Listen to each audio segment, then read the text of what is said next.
Have you ever wondered how the producer behind Most Def and Talib Kweli turned his side hustle into a lifelong legacy? Y'all, I'm talking about Columbus legend Jay Rawls.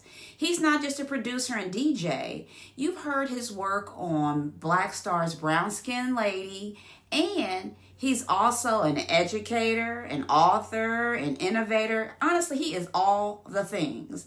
But in this interview, Jay Rawls breaks down how he evolved his side hustle over the years, the lessons he's learned working with some of hip hop's greatest, and the advice every side hustler needs to hear. Let's get it. So from producing beats to albums to working with some of the quintessential people in hip hop, my man Jay Rawls decided to be on Side Hustle Saturday, and I could not be more honored to have him talk to me today. Jay Rawls, what is up? Peace. How's everybody doing? How you doing, Lisa? You hit me in and it was called Side Hustle Saturday. I was like, that sounds like the story of my life. Side hustle. Let's talk about it. Right. Let's talk about it. You know, I see you always have a story for my guests, and I see you out every time I see him out, y'all. He's always got a smile on his face. Always. Even when it rains, he's got a smile on his face. But I want to tie into the early production and the breakthrough of Black Stars and Brown Skin Lady. Take us back. You know, what was the hustle like when you first started making beats? Yeah. When I first started, I was like in eighth grade. I was borrowing people's equipment or just sitting on somebody's equipment if they would let me, that kind of thing. And we was using pause tapes, using set tapes to like record a break, off of some vinyl. And then, as you see, vinyl is kind of the story of my life. And for me, it was something I fell in love with. Mm-hmm. Vinyl records, making beats. And when I went to college at the University of Cincinnati, I was making beats. And I was able to, in 1994, I was able to bring I got an ASR 10. I got my own equipment when I was a sophomore in college. And that changed everything for me, because then I was like going to class and making beats, and that's all I was doing. And at that age, you ain't doing that, and that's all Right. you don't have nothing to do. Right. Not no kids or nothing like that. So all I did was make beats, and I started spreading them out around Cincinnati and was working with a lot of different people in the Natty, and that kind of solidified my reputation. I started meeting guys from around the Natty, Fat John from the 5Ds and the whole crew. Yeah. And then I met the Wanna Battle crew, Main Flow, Dante, Jason, Mood, and Jay Sands, who me and him would eventually form a group called Lone Catalyst. Met Dose One down there. And being in that mix of working with all those people, Big B, Hood, all these people, where we were making music, Home Skillet. And so what happened was I ended up meeting Talib Kweli. Yeah. I was working with High Tech. He was coming from Brooklyn almost monthly on a Greyhound bus. That's how serious it was. Yeah. And he was a part of the crew, and we were just doing music. And then one day he was like, yo, doing an album with Mos Def. And I hadn't met Mos yet, but we knew who he was because he had been on some of High Tech and Kweli's songs. They had already done the singles for Raucous. So, I knew it was something that could be something dope. Never thought it would be what it became. We just was making music. We just wanted to make good music and have fun. Yeah. And, we didn't realize that it would become what it became. And I'm very blessed to be a part of that. Yeah. What do you think? I think hip hop has changed and shaped our culture so much. Like when you first heard hip hop, like what did it do for you? When I first heard hip hop, it it energized me. It was something different because you gotta realize I grew up with hip hop. I was born in 74. Mm-hmm. So I really the first time I really heard it was like my dad had bought Rapper's Delight. And I remember him saying that was a fad. It's not gonna last. This is just a fun record. Yeah. Then, you start all these records start coming. Um, all like the Globe and the Whiz Kid and then eventually Planet Rock and then the Message. And then it's like, you sure this is just a fad? Like this is feeling kind of special. And it was always it was just a fresh feeling from the time because disco was the thing of the day, right? Late Yeah. 70s, early 80s, and Yeah. then in the early 80s came all them R&B ballads. You got your Luther Vandross and your Whitney Houstons and all that. And for a kid, I mean, I didn't want to hear about no love. I was like, man, come on, man, I want to hear something with some beats. Right. So hip hop was it for me, and it kind of took over. And then in '84, when Beat Street and Breaking came out, Yeah. that was it. I Was was I it? was sold on the culture. I mean, I consider myself hip hop, like Uh-huh. a culture. Yeah, yeah, I remember that. And I remember the little 45s you would put on the record player. And, that's what we had back then. And just playing it over and over and over again. I think I can still recite the lyrics. So you put Rapper's Delight on today, and Mhm. the whole room will just recite those lyrics. Definitely. So, but, there's more to you than that. Let's talk about you produce. You Mhm. produce. You didn't stop at production, but you pursued an advanced degree in teaching.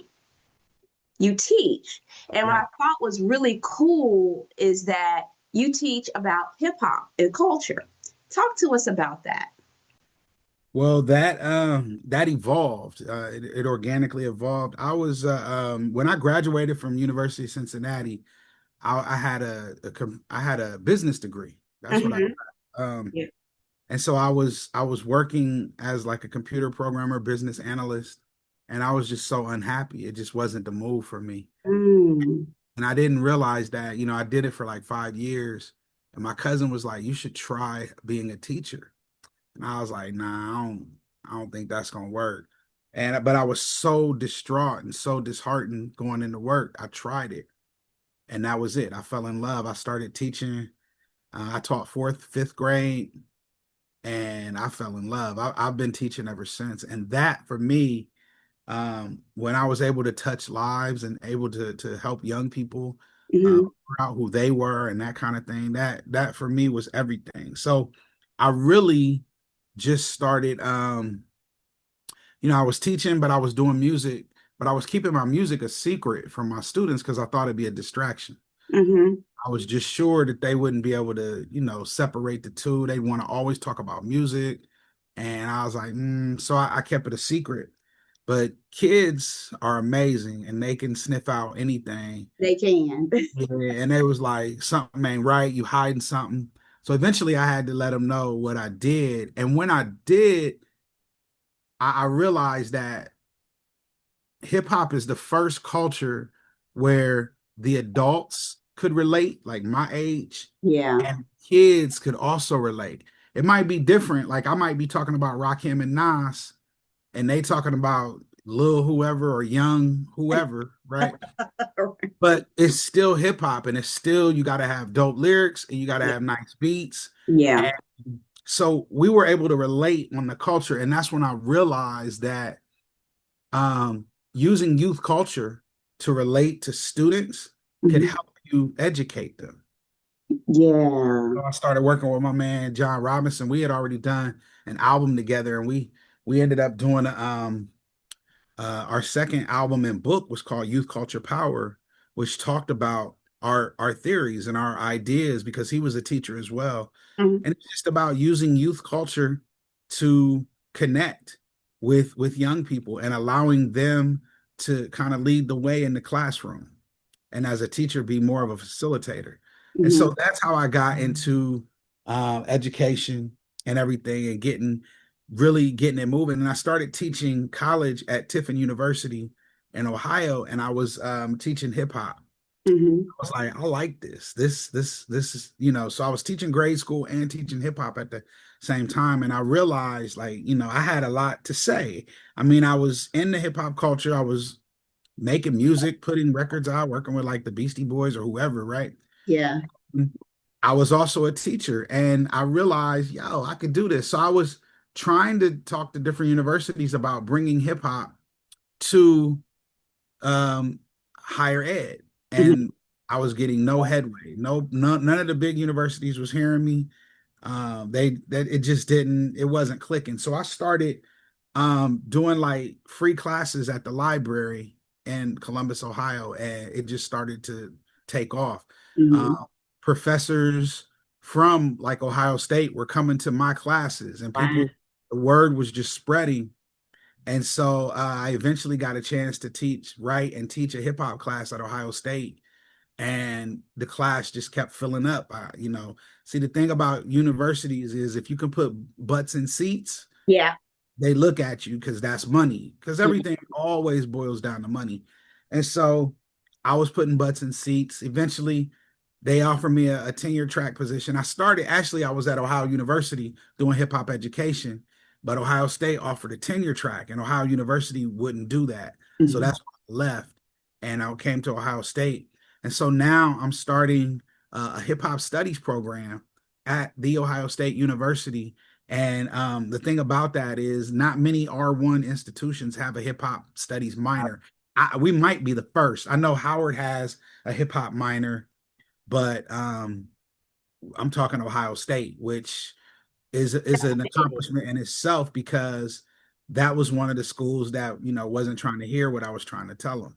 Yeah. Yeah. Now I'm here and I'm doing it, and it's like students are going crazy. We just recently started the DJ lab. So we're teaching students how to DJ. Like that's one of your courses. Really? How to DJ in class. Yeah, if you look at my Instagram, you'll see some posts and you'll get to see students learning. But it just started, last week when school started. And it's already like it already had a waiting list, but students are buzzing about the course because they can relate. This is exciting to them. This is Yeah. something new. It's hands-on, it's embodiment, it's everything that it should be when you come to class.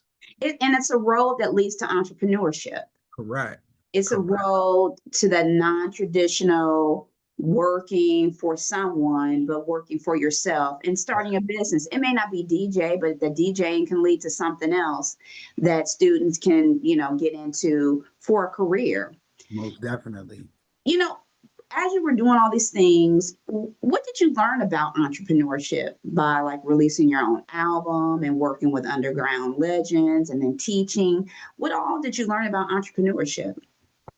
I learned that it's hard and it takes a lot of patience and a lot of time. Yeah. That's really what I learned. I learned that if you keep pushing, you'll start to see success. But there's a lot of times when you want to give up. Mhm. A lot of times when it becomes so frustrating that you're like, I'm not doing this anymore. And there's other times when you see the fruits of your labor and you keep pushing, and it's like, okay, I could do this. I can make it work. Um, what I love is I have an entrepreneurial spirit, but I mean, I have a job. I'm a professor. I teach, right? And so it's kind of twofold. I kind of do both. I dibble and dabble.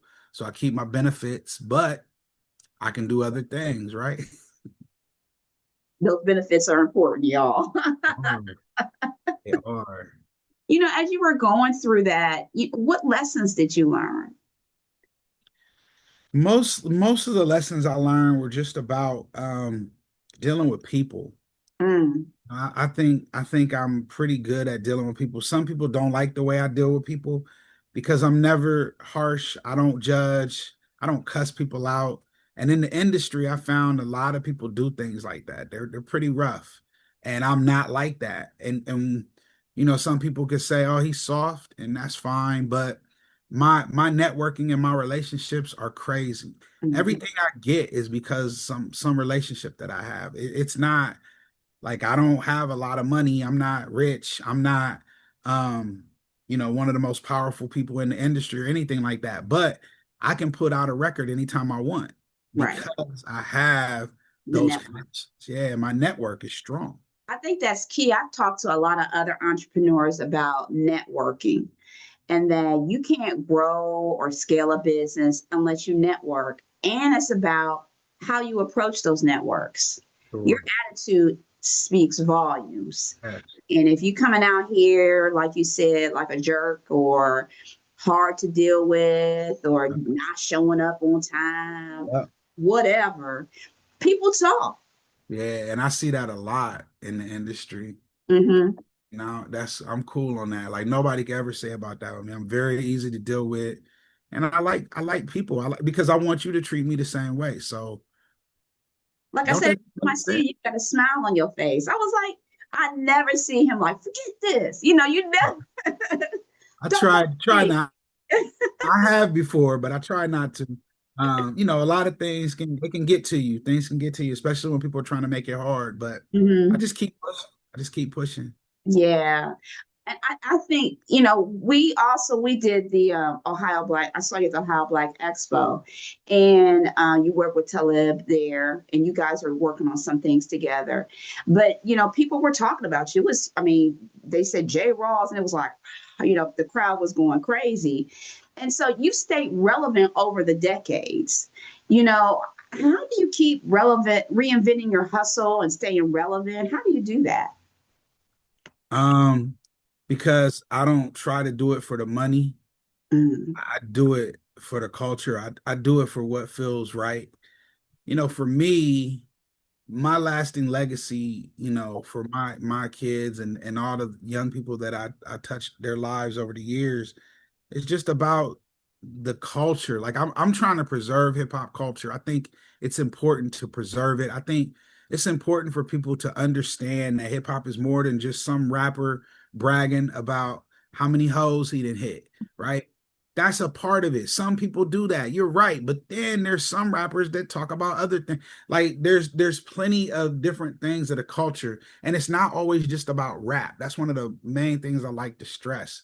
The four main elements, I think we need to get back to those. When you talk about DJing, you're talking about graffiti, you talk about b-boying and b-girling, and when you talk about MCing, I think it's important to get back to those. I know we got, entrepreneurship, we got fashion, we got all these things that people like to throw in, but if we keep them four main core elements in mind, I think the culture is preserved.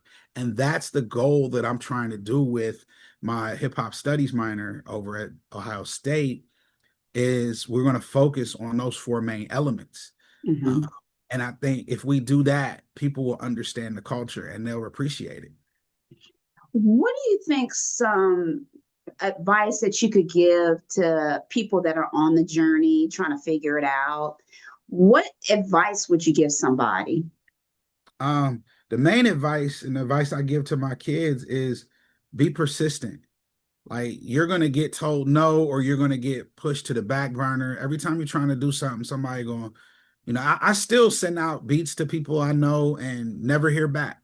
Mhm. So I might send them beats again, or I might just gently nudge them. Hey, just checking. Did you get those? Did you get those beats? How you feeling? And it's a slow process. But you can't like, oh man, forget it, man. I ain't never sending out. You can't do that because if you No. do, then you're out of the game. Um, Things happen at their own time, at their own pace.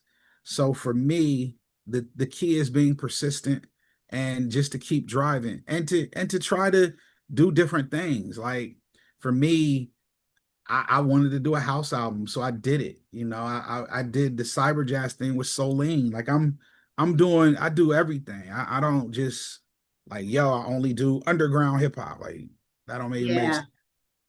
I think you have to evolve. I think you can't stay. I know you have to pick something and master it, but as you're mastering it, you also have to have some forethought. And I think you have to evolve yourself, you know, Mhm. because if you don't evolve or start to pivot when things around you start to change, then that's when you kind of get stale or Yeah. you start to get stagnant because you should be always growing and learning and evolving when it comes to your craft, your career, whatever. you're doing. I think that's really important.